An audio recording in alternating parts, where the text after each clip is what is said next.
Hello and welcome back to Top 100 Prospects in 10 minutes. Today we're looking at Curacity. Curacity is a demand creation platform for travel brands. So what does that mean?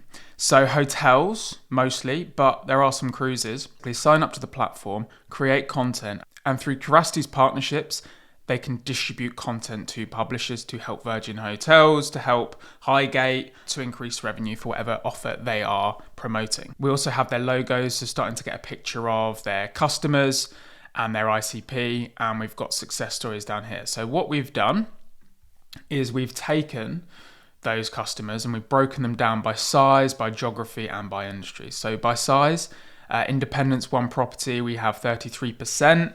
For small chains, 8 to 14 properties make up 50% and large make up 17%. So we can already see that small chains is where we're going to be wanting to focus our energies in terms of ICP. But in terms of an overall TAM, we will be targeting all of them. By geography, US focused, 67%.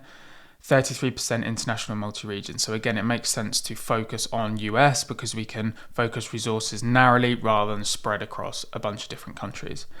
Industry-wise, 83% are hotels, 17% are cruises. So again, for TAM, we want to be targeting both, but for ICP, really focusing on hotels. So here, TAM. Like I say, focusing on both. Properties 1+, employees 200+, because look, we don't want to be targeting small resorts where they don't have budget or they don't have enough rooms to fill up. We want to be targeting the bigger one property resorts and above. Focus in the US, and then obviously decision makers and champions. Decision makers could be owners and CEOs. Again, we don't really want to be targeting CEOs because they will be focusing on everything. They're like overseers. Owners are very busy people, but again, you know, for maybe smaller properties, smaller resorts, might be worth testing. But generally speaking, we want to be targeting the CMOs, the VP of marketing, director of marketing, the VP of revenue management, and on the champion side, marketing managers, brand managers, revenue managers, things like that.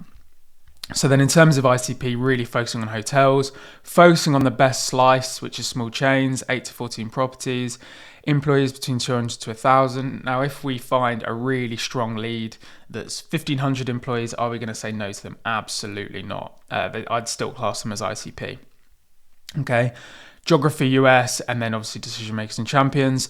And then in terms of signals, what do we want to look for? So new CMOs, new VP of marketing, new GMs, new initiatives in marketing, okay? They might be open to exploring Curacity or switching from a competitor, things like that.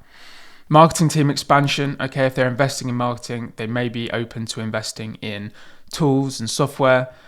So looking at recent use is a really good one because we can extract things like performance issues, so low direct booking rates, declining occupancy, review challenges, and then obviously we can take that negative and help them spin that into a positive through helping them with distribution, helping them tackle their problem. Growth activity, so they could have a new property opening or launching. Maybe they want to fill up the rooms. They need marketing and distribution to reach new people. Rebranding or repositioning, recent funding or acquisition. If someone's taken over a company, they may want to switch up their software, switch up their marketing strategy. And then finally, job posting for marketing roles. Are they attending any relevant hospitality conferences? Things like that. So we understand TAM, ICP, and signals a little bit better now. Let's put this into practice. So if we go over to Apollo and over to people, we can see that we've got marketing. We've filtered by management levels to C-suite, head, director level, VP. So this is at the decision maker level. And we've looked at company lookalikes. So these two companies are in their best bracket of small chains.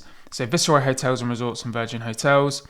Person located in the US, company located in the US. We want a US phone number for a US company. Employee range that we talked about, hotels and hospitality or leisure travel and tourism. And then we can start layering signals. So one signal we can layer is rapid growth. Another signal that we can layer is hiring for a marketing manager.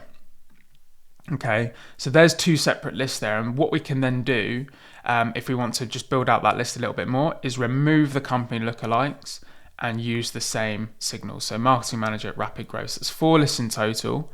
We've got those 4 lists here. We can export all of those lists. Okay, you can export with all emails or verified emails. We use all because we can actually capture more verified emails overall. when we do enrichment and validation through other platforms. So all emails, we can combine them all together using a tool like Claude, which we rate much more heavily than OpenAI. Okay, and then once we've got that single list, we can import that into a tool like Freckle. So we've got the signal column, we've got whether it's a lookalike or not, we've got the name, company name, and as you can see, we've got the emails taken from Apollo, we've enriched with emails from Freckle, and we've got a final email, okay, and then we can actually validate that, which we'll show you through in a second. We've enriched with mobile numbers, all the data carried across from Apollo. And here we go, we've validated the emails through zero bounce, and any catch-alls we have confirmed as deliverable through bounce ban.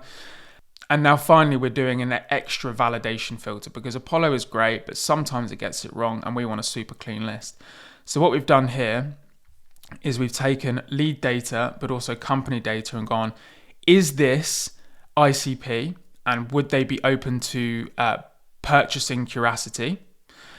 And the second one is this job title and department and seniority, are they the right person to make a purchasing decision, and are they the right person to reach out to? And if it's a yes to both the company level, so ICP, and the individual level, the buyer persona, output good lead, otherwise bad lead, and then filter out all the bad leads. And we have a justification as to why it's a good lead as well. So in total, we have 94 rows.